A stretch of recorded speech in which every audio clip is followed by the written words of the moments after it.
Capítulo 2 A responsabilidade pelo reavivamento. Tanto quanto posso relembrar, o meu coração se incendiava em meu peito cada vez que eu ouvia ou lia narrativas sobre a poderosa atuação de Deus nos grandes avivamentos do passado. Os heróicos missionários da cruz, em terras estrangeiras, ou os solitários homens de Deus, no campo nacional, em torno dos quais se centralizaram aquelas graciosas visitações do alto, sempre foram um motivo de indizível inspiração em minha vida. David Brainerd, Adoniran Judson, Charles G. Finney, Robert Murray McCheyne, esses e muitos outros têm sido meus companheiros e amigos diletos. Tenho-os observado e ouvido, tenho vivido com eles, até quase sentir o espírito do ambiente em que se movimentam. Suas provações e dificuldades, suas orações e lágrimas, suas alegrias e tristezas, seus triunfos gloriosos e vitoriosas realizações têm feito vibrar a minha alma até o íntimo,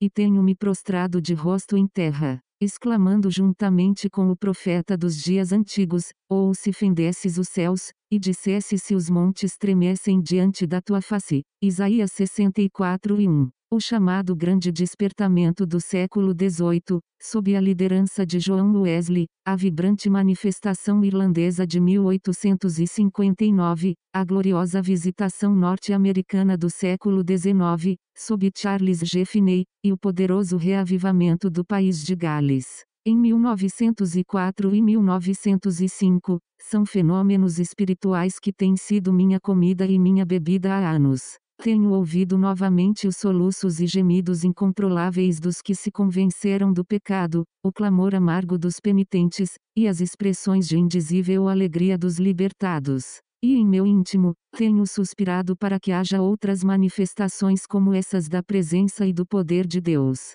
Já nos dias de minha infância meu leite diário era contemplar a obra de Deus mais ou menos segundo essa linha de pensamento. Ultimamente, porém, tenho sido impelido a pôr todas as outras coisas de lado, para devorar com os olhos tudo que me vem às mãos acerca de reavivamento espiritual. E ao estudar as vidas daquelas pessoas que Deus tem usado de forma tão notável, ao longo dos séculos, de modo especial a obra dos puritanos, dos primitivos metodistas e de outros obreiros posteriores, vi quão maravilhosamente deveram tudo ao Senhor, como trabalharam e esperaram e obtiveram o que buscavam pela fé. Sinto-me obrigado a admitir que nada se vê hoje que se assemelhe àqueles reavivamentos. Não os vejo em meu próprio ministério, nem no ministério de outros. As igrejas não visam resultados espirituais, e menos ainda os alcança. Os pastores pregam, mas nem ao menos sonham que algo vai acontecer depois do sermão. Como nos desviamos para longe da rota. Como ficamos destituídos de poder. Tem sido noticiado que há mais de 7.000 igrejas que não conquistaram uma única alma para Jesus Cristo, ao longo de um ano inteiro. Isso significa que 7.000 pregadores anunciaram o Evangelho, durante um ano inteiro, sem atingir um coração sequer. Supondo que eles pregaram em média 2 vezes por domingo, em 40 domingos, o que seria um número baixo, sem incluir cultos e reuniões extraordinários. Isso significaria que esses 7.000 ministros pregaram 560.000 sermões em um único ano. Imagine agora o trabalho, o tempo e o dinheiro gastos para possibilitar tantos sermões. A triste realidade é que 560.000 sermões, pregados por 7.000 ministros, em 7.000 igrejas, para dezenas e dezenas de milhares de ouvintes, ao longo de 12 meses, não conseguiram levar uma só alma aos pés de Cristo. Ora, meu caro irmão, há algo radicalmente errado em algum lugar. Há algo errado nesses 7.000 ministros, ou em seus 560.000 sermões, ou tanto nos ministros como nos sermões. Ao reler as 12 regras da primitiva igreja metodista, fiquei vivamente impressionado com o fato de que eles tinham por alvo a conquista de almas, e essa era sua tarefa suprema. Deixe-me citar uma dessas regras: nada mais te compete fazer além de salvar almas. Portanto, gasta-te e deixa-te gastar nessa obra. Tua tarefa não é pregar tantas vezes, tua obrigação é salvar tantas almas quantas puderes, conduzir tantos pecadores quantos te for possível ao arrependimento, depois, com todas as tuas forças, edifica-los na santidade. sem a qual ninguém verá jamais ao Senhor, extraído de As 12 Regras John Wesley. A aplicação prática dessa regra pode ser demonstrada na vida de William Branwell, um dos homens mais notáveis de Wesley. Segundo o sentido comum do termo, ele não era um grande pregador. Porém, se o melhor médico é aquele que realiza mais curas, o melhor pregador é o que se torna instrumento que leva o maior número de almas a Deus. Sob esse ângulo, Branwell tem o direito de ser classificado entre os maiores e melhores ministros cristãos. Memórias de William Branwell. John Ostoby era usado por Deus de tal modo que foi capaz de asseverar: testifico diariamente a conversão de pecadores, e raramente saio sem que Deus me dê algum fruto. Foi dito com respeito a John Smith, um dos homens de Deus mais admiravelmente ungido, e pai espiritual de milhares de almas, que ele avaliava todo o sermão e, de fato, toda obra ministerial, unicamente por seus efeitos concernentes à salvação. Estou resolvido a conquistar almas, pela graça de Deus, exclamou ele. O ministro do Evangelho é enviado para desviar os homens das trevas para a luz e do poder de Satanás para Deus. Quanto àquele tipo de pregação que só produz prazer intelectual, ele o abominava com ira santa. Se havia algo muito típico desse homem, era seu comentário a um amigo sobre os sermões em que predomina quase exclusivamente o poder do intelecto, ou da imaginação. São sermões inúteis, meu caro. Vida de John Smith. Não sei como gastam seu tempo os que continuam fazendo um trabalho rotineiro sem que haja fruto algum. Se isso me acontecesse, eu chegaria de pronto à conclusão de que estaria fora do lugar apropriado.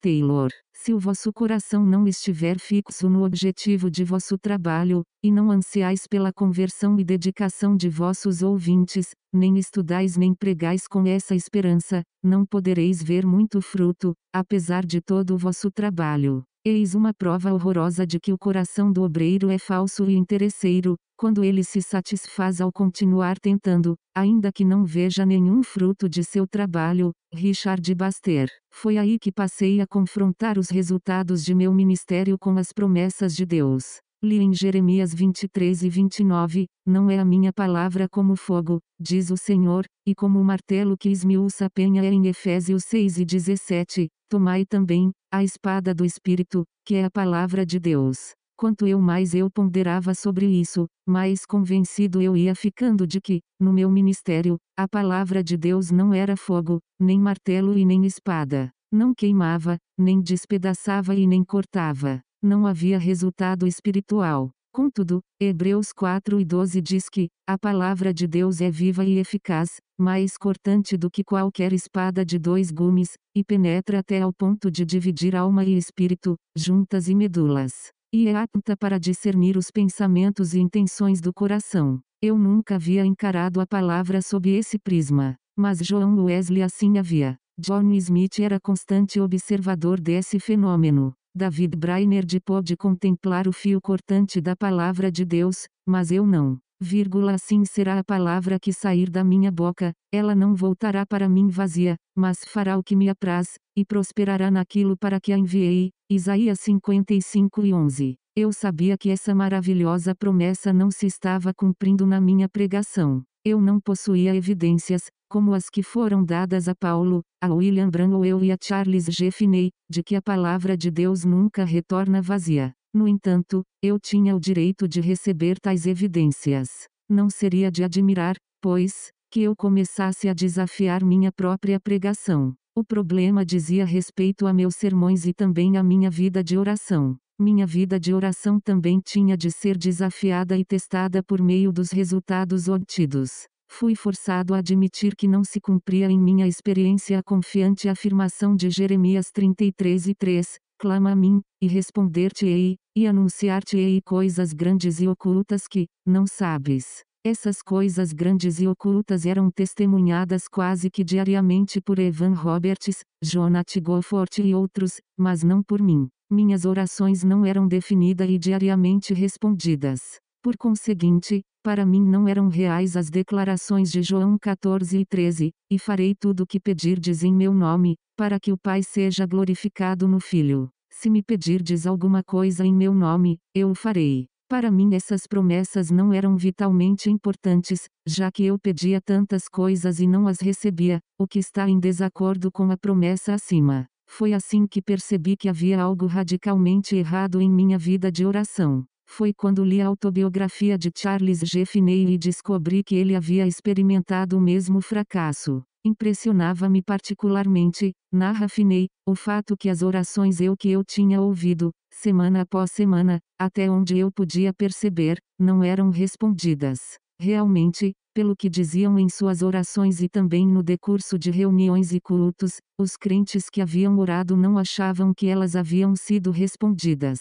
Exortavam-se mutuamente para que se despertassem e se ativassem, e para que orassem com mais fervor por um reavivamento. Os crentes afirmavam que se cumprissem seus deveres, e pedissem um derramamento do Espírito, e fossem sinceros, o Espírito de Deus se derramaria, trazendo um reavivamento, e assim os impenitentes se converteriam. Porém, tanto em suas orações como nas reuniões e preleções, continuamente esses crentes confessavam, pelo menos em substância, que não estavam fazendo progresso algum na obtenção do reavivamento. Essa incoerência, o fato que oravam tanto, sem obter resposta alguma, era para mim uma triste pedra de tropeço. Eu não sabia o que fazer em face disso. Para mim tudo se resumia em decidir se eu deveria compreender que aquelas pessoas não eram realmente crentes, motivo por que não prevaleciam diante de Deus, ou se eu havia entendido mal as promessas e ensinamentos das Escrituras sobre esse ponto.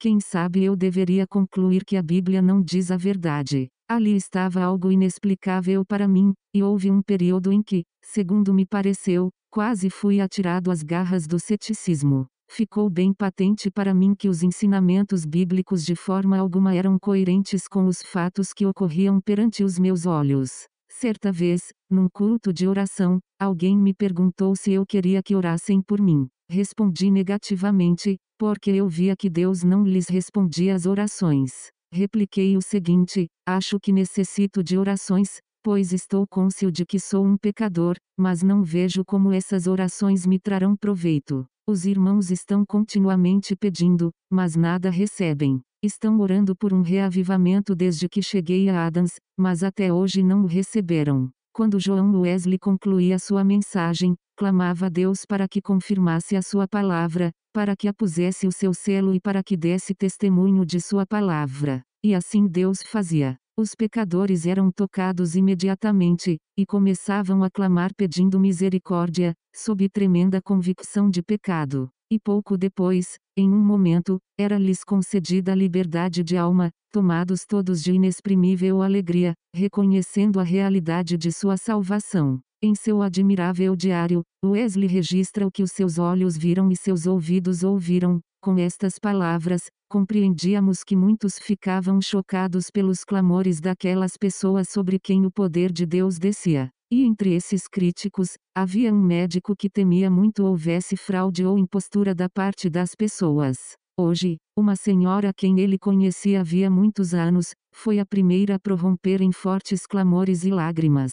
Ele quase não podia acreditar em seus próprios olhos e ouvidos. Foi postar-se perto daquela mulher, pondo-se a observar cada sintoma, e até que viu que os ossos dela estremeciam. Em face disso ele não sabia o que pensar, claramente convencido de que não se tratava de fraude, nem de alguma desordem de explicação natural. Mas quando tanto a alma como o corpo daquela senhora foram curados num instante, o médico reconheceu a presença de Deus ali. Essa foi, igualmente, a experiência da igreja primitiva. Ouvindo eles isto, compungiram-se em seu coração e perguntaram a Pedro e aos demais apóstolos: que faremos, irmãos? Atos 2:37. Assim, detiveram-se muito tempo, falando ousadamente acerca do Senhor, o qual dava testemunho à palavra da sua graça, permitindo que pelas mãos de Paulo e Barnabé se fizessem sinais e prodígios. Atos 14:3. Os crentes primitivos oravam para que fossem feitos entre eles sinais e prodígios, ver Atos 4:30. E o apóstolo Paulo declarou que o Evangelho é o poder de Deus para a salvação de todo aquele que crê, Romanos 1:16.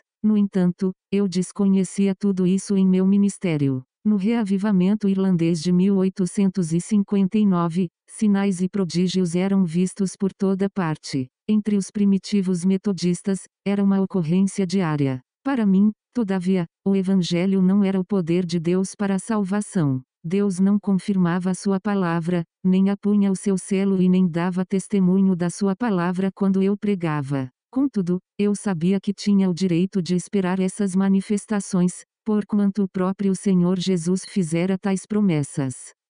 Aquele que crê em mim, disse ele, fará também as obras que eu faço, e as fará maiores do que estas, porque eu vou para o Pai. João 14:12. Chegou então o dia em que li o livro de Atos dos Apóstolos com o objetivo de verificar se os servos de Deus, na igreja primitiva, sempre obtinham resultados por onde quer que andassem. Como descobri pela minha leitura, o alvo deles era o fruto, conversões para Cristo. Em razão disso trabalhavam e esperavam e jamais deixaram de obtê-lo. Pedro pregou no dia de Pentecoste, e quase 3.000 almas responderam àquele primeiro apelo. Houve resultados perfeitamente definidos. No caso de Paulo sucedia coisa semelhante. Basta que o sigamos de cidade a cidade, para comprová-lo. Por onde quer que ele passasse, surgiam congregações cristãs.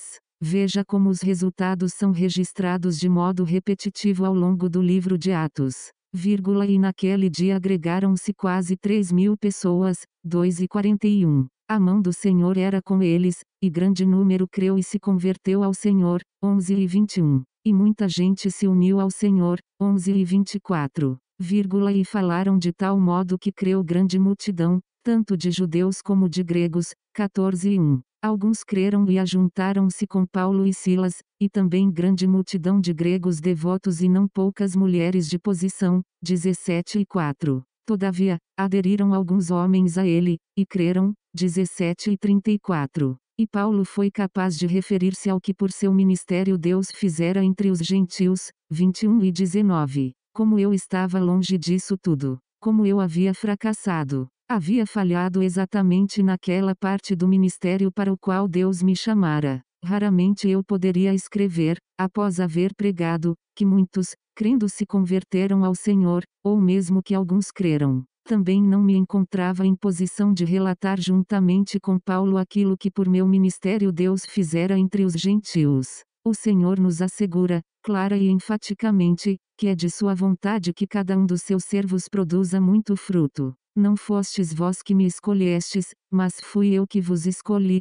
e vos designei para que vades e deis frutos. João 15:16. Por um tempo longo demais, eu me contentara em semear e evangelizar, usando a desculpa que eu deixava os resultados nas mãos de Deus. Eu achava que havia cumprido meu dever. Quando as pessoas são salvas e grandemente abençoadas, dão testemunho disso. Quando, porém, fazem silêncio, há razão para duvidarmos da realidade dos resultados. George Whitefield recebia algumas centenas de cartas, após ele haver pregado, as quais narravam as bênçãos recebidas e as conversões. Vá ao culto público determinado a impressionar e persuadir algumas almas a que se arrependam e se salvem. Vá a fim de abrir os olhos cegos e ouvidos surdos, fazer os aleijados andarem, transformar os insensatos em sábios, ressuscitar os que estão mortos em seus delitos e transgressões, para que vivam uma vida divina, celestial, e levar rebeldes culpados a retornarem ao amor, e à obediência ao seu Criador,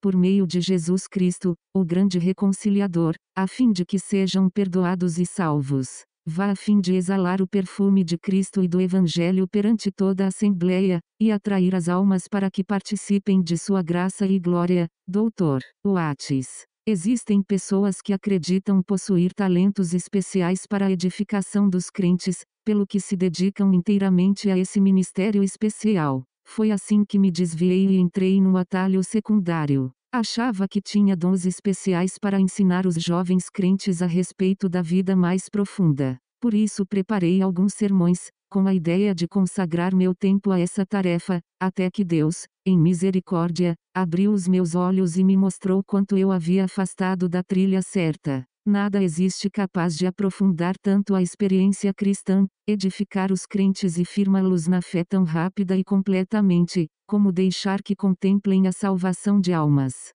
Reuniões sérias, dirigidas pelo Espírito Santo, onde o poder de Deus se manifesta intensamente na convicção e salvação de pecadores, fazem mais pelos crentes do que o doutrinamento durante anos a fio, sem manifestação do Espírito. Essa foi a experiência de David Brainerd. Escrevendo sobre os índios entre os quais trabalhava, diz ele, muitos desses índios têm conseguido mais conhecimento doutrinário acerca das verdades divinas, desde que Deus os visitou em julho passado, do que poderia ter sido instilado em suas mentes, pelo uso mais diligente e apropriado de meios de instrução, ao longo de muitos anos, mas sem aquela influência divina. Certo incidente é relatado com respeito a William Branwell. Diversos pregadores locais haviam declarado que os seus talentos não visavam despertar e erguer pecadores negligentes e impenitentes, mas antes, edificar os crentes na fé. Branwell esforçava-se por provar que esse raciocínio era frequentemente utilizado como desculpa para a perda da vitalidade e do poder dados por Deus.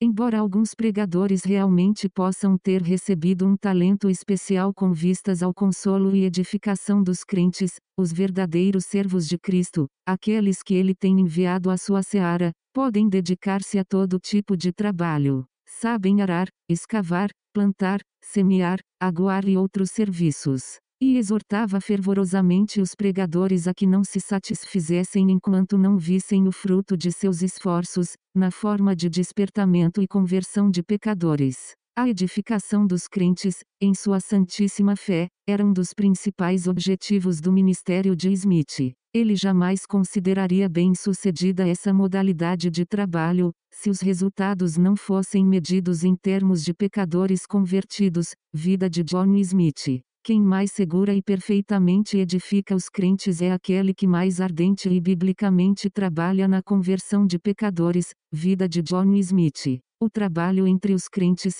por si mesmo, não é suficiente para promover o máximo de espiritualidade. Não importa quão espiritual seja uma congregação, se almas não estão sendo salvas, algo está radicalmente errado, e a pretensa espiritualidade não passa de falsidade, uma ilusão do diabo. As pessoas que se satisfazem ao reunir-se só para terem momentos agradáveis entre si, estão muito distantes de Deus. A espiritualidade autêntica sempre produz resultados. Manifesta-se o anseio e o amor por almas. Temos estado em lugares afamados por serem reconhecidamente religiosos, mas vimos que frequentemente tudo aquilo era uma questão intelectual. O coração permanecia insensível, e muitas vezes havia pecado não confessado em algum lugar, tendo a aparência de piedade, mas negando-lhe o poder. 2 Timóteo 3:5. Ora, que situação patética! Vamos desafiar, então, a nossa própria espiritualidade e verificar o que ela está produzindo. Nada senão um genuíno reavivamento no corpo de Cristo, que resulte em legítimo despertamento dos perdidos, poderá satisfazer o coração de Deus.